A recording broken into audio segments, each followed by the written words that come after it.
My name is Yogesh, co-founder of School of Inspirational Leadership, a giver by heart and a businessman by brain. Have you ever failed? And I'm pretty sure, you must have had small or bigger failures, isn't it? All of us do. I've failed donkey times, honestly. However, this failure creates something in us, and this failure then stops us from being the best leader that we can. And I've observed 5 traits which stops these leaders from getting converted into great leaders, or the leaders who can actually create legacy. What are those 5 things? And that's exactly what I'm going to talk about today. So the first thing that happens when we fail is we start creating a lot of baggages. And these are baggages of our negative experiences. Unfortunately, life doesn't stop. It gets you into a new role, a new process. It gets you into a new environment. However, you are the same old individual who's coming into this new environment and trying to operate in the new environment with past baggages. Now, do you think it's going to help? Obviously not. So, if you are vigilant, and if you do have those traits that can actually make you a great leader, the first thing you shouldn't do, and I'm repeating, first thing that you shouldn't do is have your past baggages of your negative experiences. Throw them out immediately. Take them out. Because your negative experiences of your past might deteriorate your present and your future.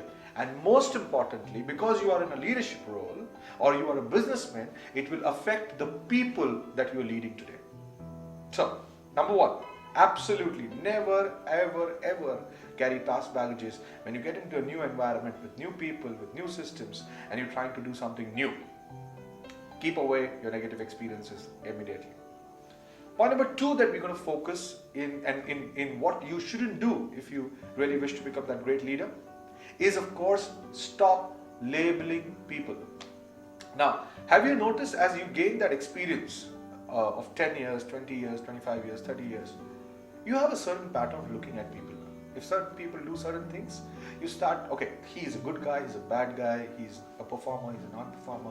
As a leader, and if you're really that leader who believes in people, who drives people correctly, you will stop labeling them, because every individual is unique.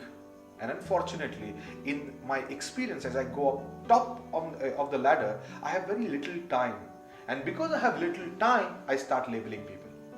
Right? So that it becomes easy for me to understand whom to talk, whom not to talk, whom to get the work done, whom not to get the work done. Stop labeling, because you just don't know who can actually drive what you really intend to drive. Hence, keep your ears open 24/7. Consume everybody's thought 24/7, because if you don't do that, you will fall into a prey called labeling people. And people are an important driver of your business. Now, the third thing is, if you start labeling people, you get so engrossed in it that you lose the sight of objectivity. Now, in that process, what happens? You find everybody around you who's not capable enough to do the job. So you get into a vicious circle of trying to do it yourself, or trying to find new people, or trying to find that perfect man or a lady who can actually help you reach your objectivity. And that's never going to happen. There's nobody perfect around. So never, ever lose the sight of objectivity. Because if you lose the sight of objectivity, you're going to get into a vicious circle. And the reason, trying to find a reason, which is a stressful answer, by the way, is, why did I start this? And the moment you are stressful about what you want to do or the goals that you want to achieve, you'll definitely not be happy in that entire journey. So stop immediately and always look at the objectivity whenever you do an activity in your projects, in your business, in your departments. Focus on the objectivity 24/7. To my observation, point number 4 becomes more important is because you want to achieve certain things in certain processes. You want things to happen your way. But unfortunately, people have their way of doing things as well. So it's important for you and me to understand that processes cannot be created. Those are rigid. You have to create a process that is agile enough, which helps you to reach your objectivity. Now, if you do not lose the sight of objectivity, which is point number 3, you will not do the point number 4, which is rigidity in processes. So if you are leading an organization, if you are a part of a major team, understand that you have to have enough agility in the process which should help you reach your objectivity. That leads to point number 5 actually, and the point number 5 is creation of an environment which is of fear. Now, let's look at this. What is going to happen if you carry past baggages, if you label people, if you lose the sight of objectivity, if you create rigid processes? What are you going to create ultimately? An environment which is full of fear.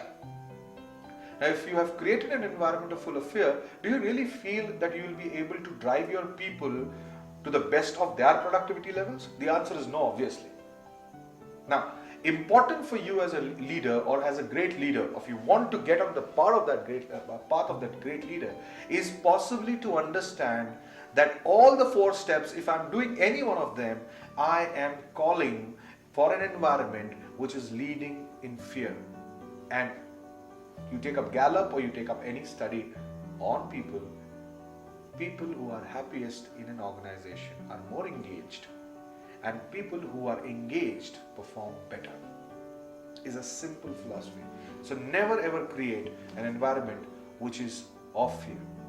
Alright, so if you are on a path of creating a great leadership for yourself, there are 5 things, as I said in the video, you shouldn't do.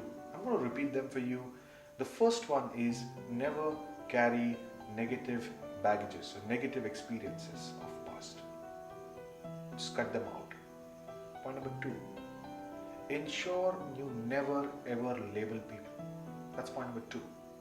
Point number 3 is never lose the sight of objectivity. Do everything that is required to do for the objectivity.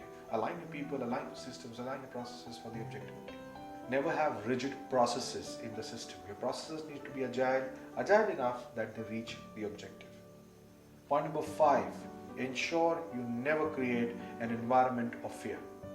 If you do these 5 things, I can guarantee you are on the path of creating yourself as a great leader. You will attract people who will love you. You will attract people who will want to follow you. You will attract people who believe in what you believe. You will attract people in order to create a great organization. Everything else is being explicitly explained. All these 5 points are explicitly explained in my next book called What Great Leaders Do. I wish you all the best in creating a threat-free, a happy, and a wonderful productive organization. Thank you very much.